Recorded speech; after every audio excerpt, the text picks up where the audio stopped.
बहुत सारे बच्चों की रिक्वेस्ट थी कि हम लोग स्टार्ट करें एनसीईआरटी का chapter number 14 respiration in plant.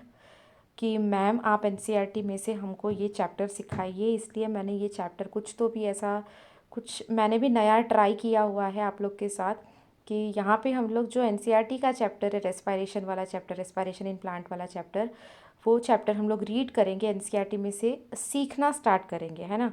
कि उन लोग ने क्या बताया है क्या नहीं बताया हुआ है, उसके बेसिस पे हम लोग यहाँ पे ये चैप्टर स्टार्ट कर रहे हैं। तो मैं आप लोग के साथ रीड करती हूँ, आपको ये एनसीईआरटी की लैंग्वेज अच्छे से समझ में आ जाए एक बार, तो आपको क्वेश्चन सॉल्व करने में क्वेश्चन में कोई प्रॉब्लम नहीं आएगी, राइट। इसीलिए ये ट्राई किया गया है, फर्स्ट टाइम ऐसा कुछ किए कर रही हूँ मैं, साथ देना। Respiration in plant. सबसे पहले तो रेस्पिरेशन क्या है ये मैं आप लोग को बता देती हूँ, उसके बाद ये चैप्टर को समझना काफ़ी इजी हो जाता है ना।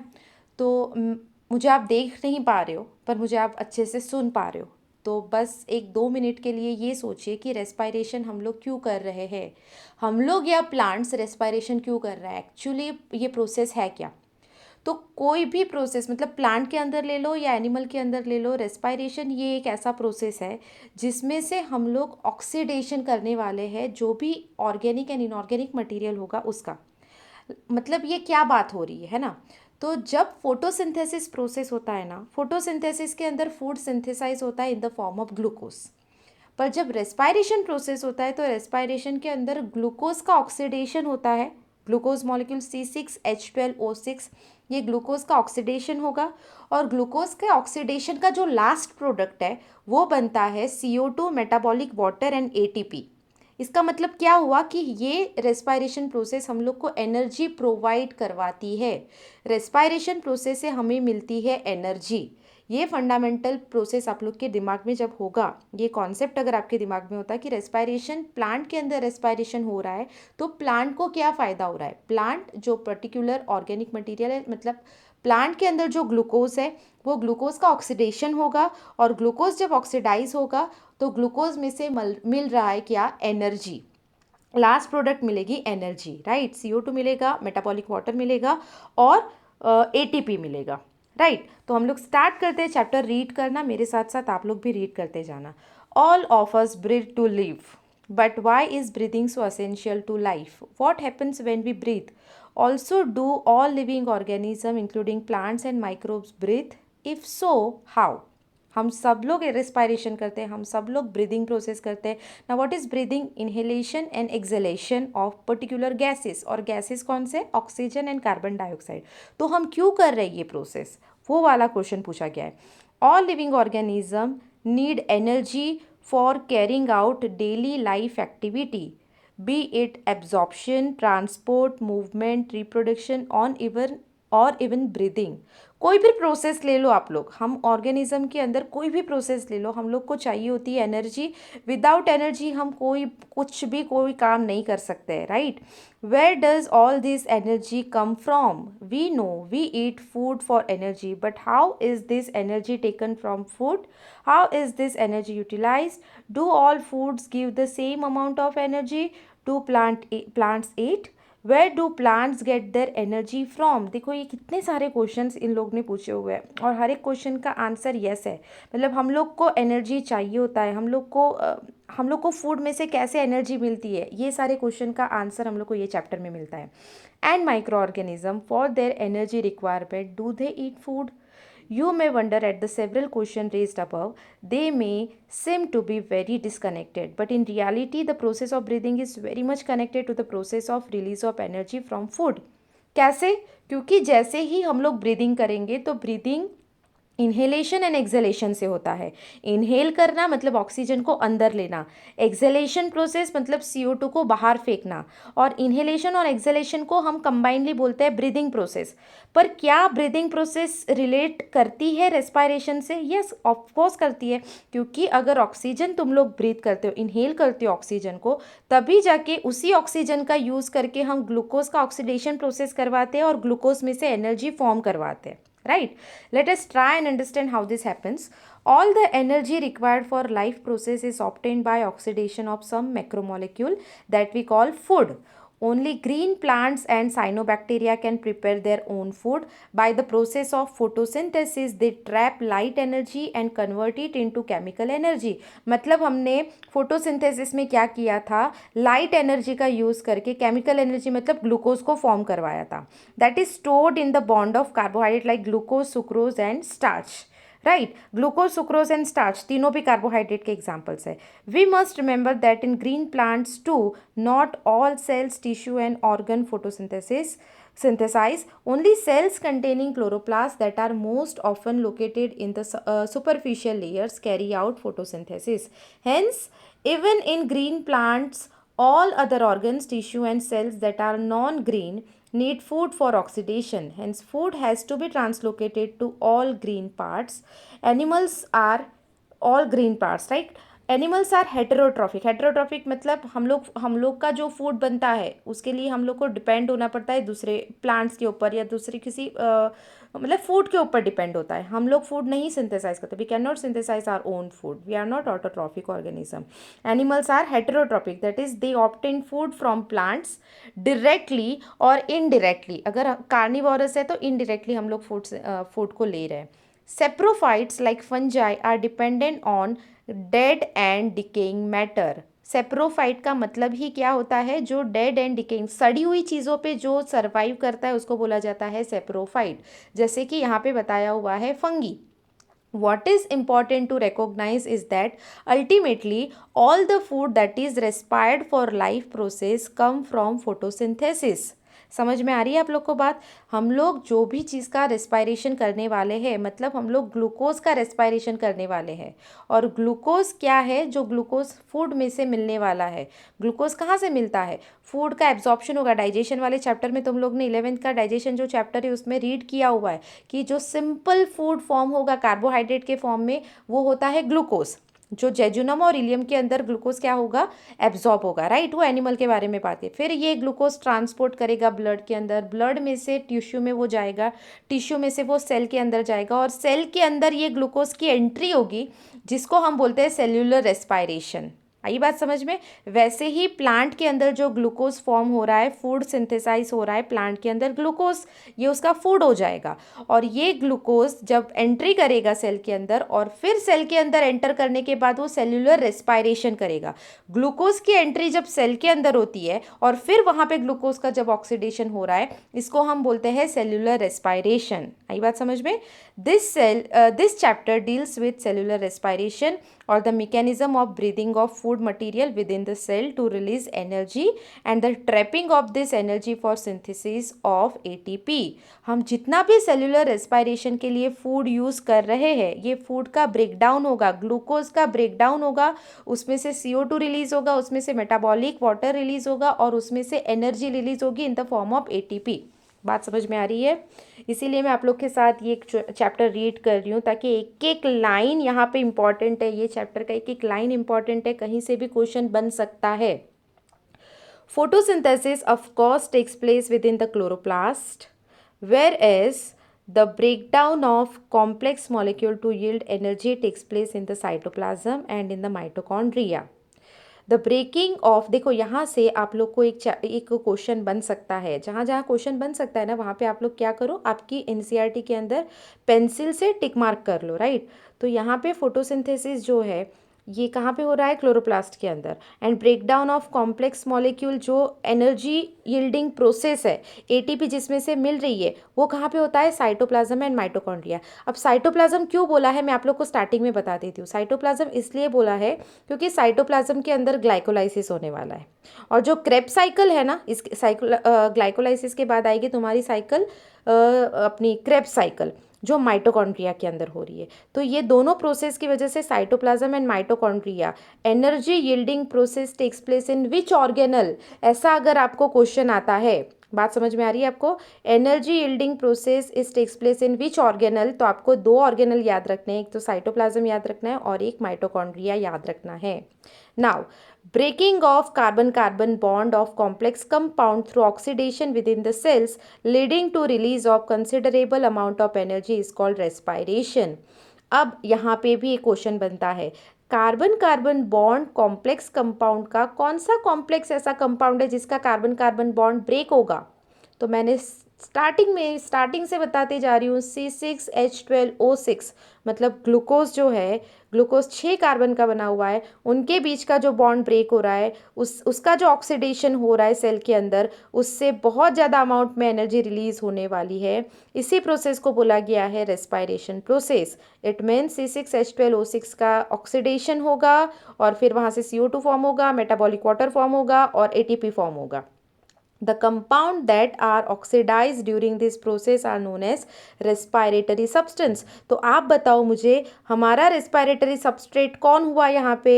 बट ऑब्वियस है, हमारा रेस्पिरेटरी सबस्ट्रेट मतलब जिसको हम यूज़ करने वाले हैं ऑक्सीडेशन करने के लिए, कौन होगा? Glucose. Usually, carbohydrates are oxidized to release energy, but protein, fat, and even organic acid can be used as respiratory substance in some plant। ये चैप्टर के लास्ट एंड में हम लोग को पता किया, मतलब बताया हुआ है कि अगर ग्लूकोज यूज़ नहीं हो रहा है प्लांट के अंदर रेस्पिरेटरी सबस्ट्रेट के लिए, तो और कौन यूज़ हो सकता है, और उसके बेसिस पे हम लोग को कैलकुलेशन भी है कुछ। Under certain condition, during oxidation within a cell, all the energy obtained in respiratory substrate is not released free into the cell or in a single step. It is released in a series of slow stepwise reaction controlled by enzyme। Underline करो, respiration process is a slow stepwise reaction which is controlled by enzyme। Very much important sentence, क्योंकि NEET के अंदर sentence wise question आते हैं। ये sentence बहुत important है। Respiration process ये स्लो प्रोसेस है और स्टेप वाइज रिएक्शन है। फर्स्ट स्टेप ग्लाइकोलाइसिस, फिर क्रेब्स साइकिल, फिर तुम्हारा आ जाएगा कौन सा जो ETS साइकिल है। इस हिसाब से स्टेप बाय स्टेप प्रोसेस है और ये प्रोसेस कंट्रोल होता है एंजाइम के through. And it is trapped as chemical energy in the form of ATP। Last में जो प्रोडक्ट मिल रहा है वो है ATP। Hence, it is important to understand that the energy released by oxidation in respiration is not used directly but is used to synthesize ATP। किसके लिए use होता है? ATP को synthesize करने के लिए, which is broken down whenever and wherever energy need to be utilized। Hence, ATP act as the energy currency of the cell। This energy trapped in ATP is utilized in various energy requiring process of the organism, and the carbon skeleton produced during respiration is used as precursor for biosynthesis of other molecule in the cell। मैं आप लोग को in short बताती हूँ इसका मतलब क्या है। जो रेस्पायरेशन से हम लोग को जो क्या किया है, ग्लूकोज का ऑक्सीडेशन करवाया, राइट। ग्लूकोज का ऑक्सीडेशन करवाया, हम लोग को CO2 मिला, मेटाबॉलिक वाटर मिला, और लास्ट हमारा जो एंड प्रोडक्ट सबसे इंपॉर्टेंट है वो है ATP।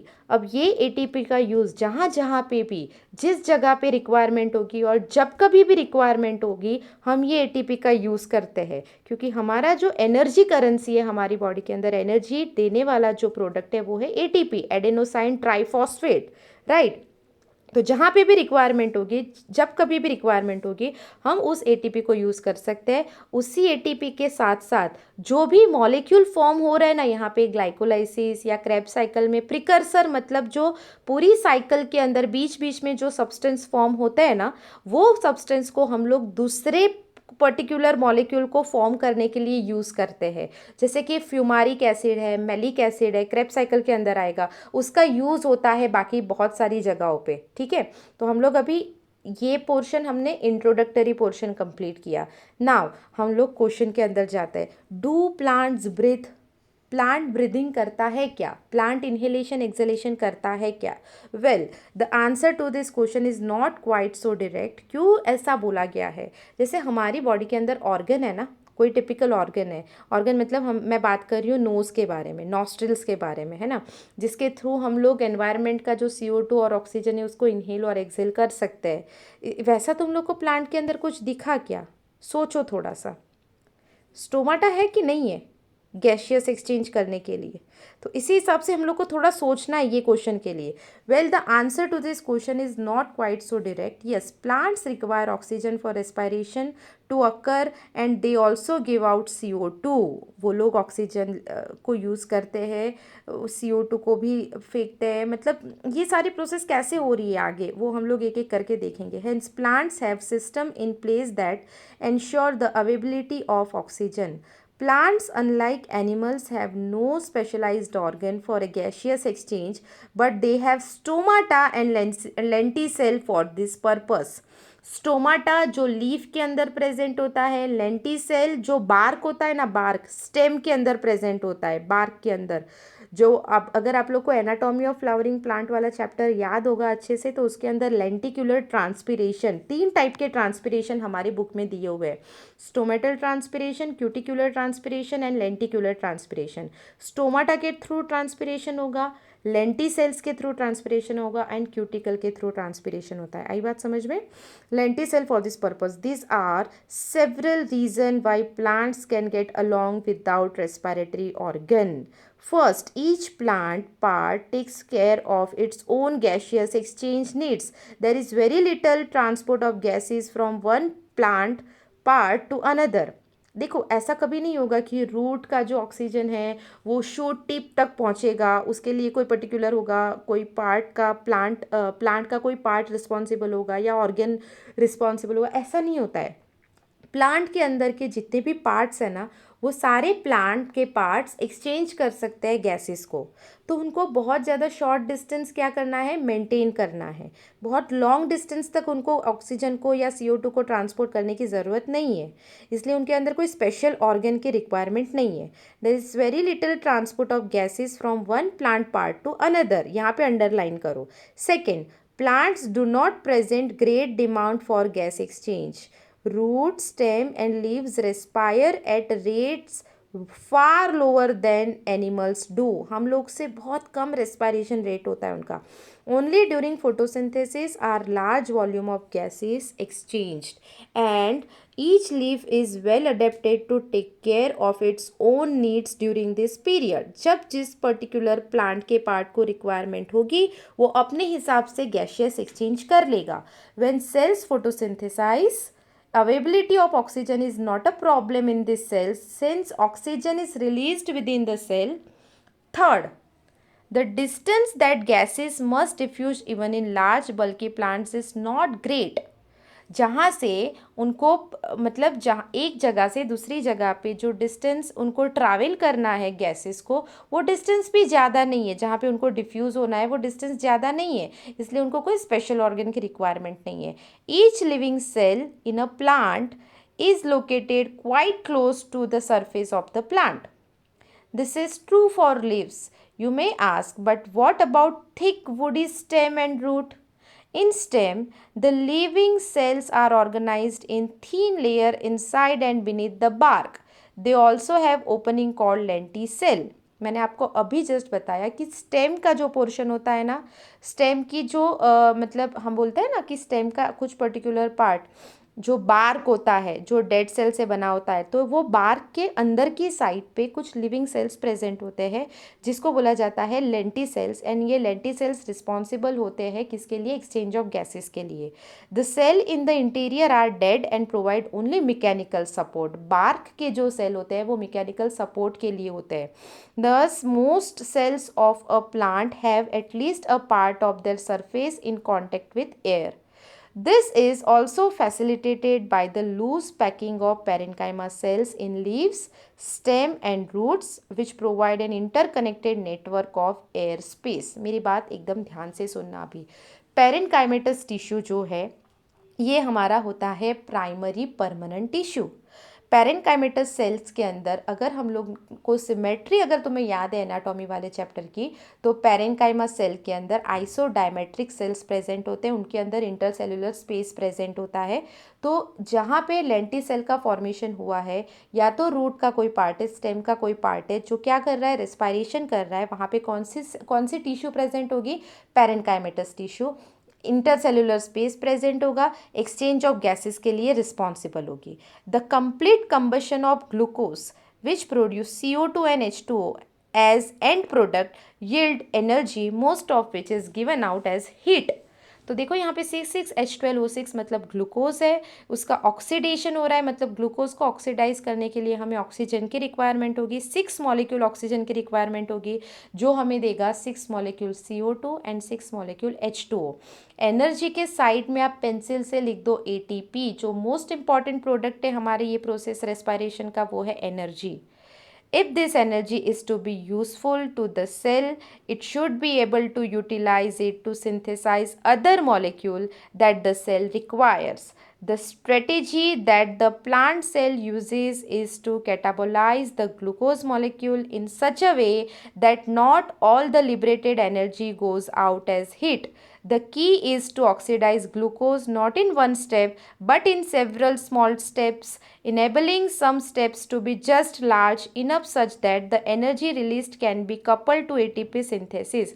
मेरी बात ध्यान से सुनना, इन्होंने ये चीज़ बताई हुई है, जब ग्लूकोज मॉलिक्यूल का पूरा मतलब कैटाबोलाइजेशन प्रोसेस होगा, पूरा कैटाबोलाइज हो जाएगा जब ग्लूकोज, तब उसमें से जो एनर्जी मिल रही है वो हीट के फॉर्म में बाहर रिलीज़ होती है। पर सारी की सारी एनर्जी हीट के फॉर्म में बाहर रिलीज़ नहीं होगी, कुछ एनर्जी एटीपी के फॉर्म में रिलीज़ होगी। उसी एनर्जी का यूज़ करेंगे हम लोग बाकी की प्रोसेस करने के लिए।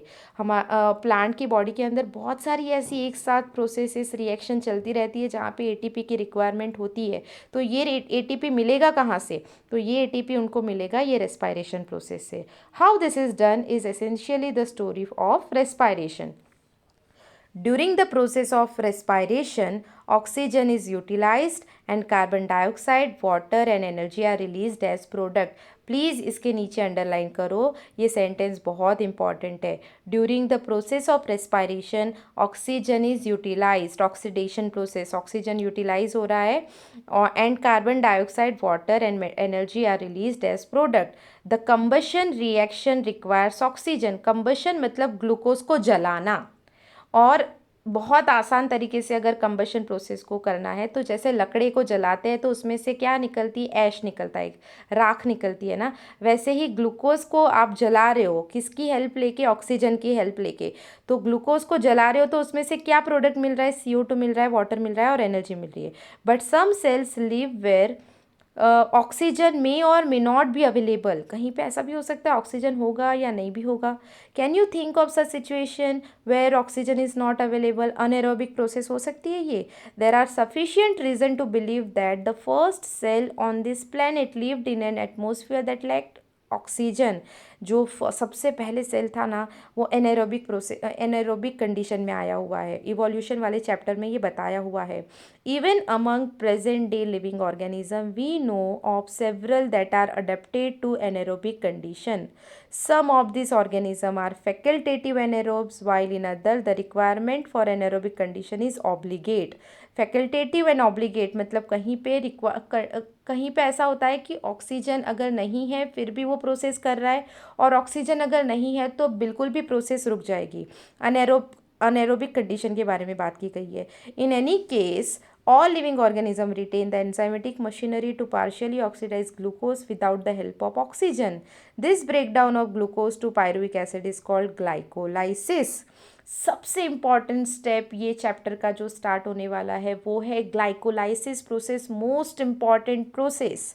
देखो यहाँ तक जो है ये चैप्टर, यहाँ तक जो है वो इंट्रोडक्शन ऑफ रेस्पिरेशन बताया हुआ है। मैं आप लोग के साथ इसलिए रीड की हूँ कि आप लोग ने यहाँ तक का प्रोसेस तो बहुत अच्छे से समझना है, लाइन टू लाइन समझना है। कहीं पे भी दिक्कत आती है तो ये फिर से रीड करना है। और जो नेक्स्ट मेरा वीडियो होने वाला है वो ग्लाइकोलाइसिस पे होने वाला है। सो प्लीज़ आप लोग को अगर इतना समझ में आ गया हो और ग्लाइकोलाइसिस रीड करना हो तो पार्ट 2 करके मैं ये वीडियो डालने वाली हूँ ग्लाइकोलाइसिस का, तो वो आप लोग फॉलो करना। Okay, thank you, bye bye.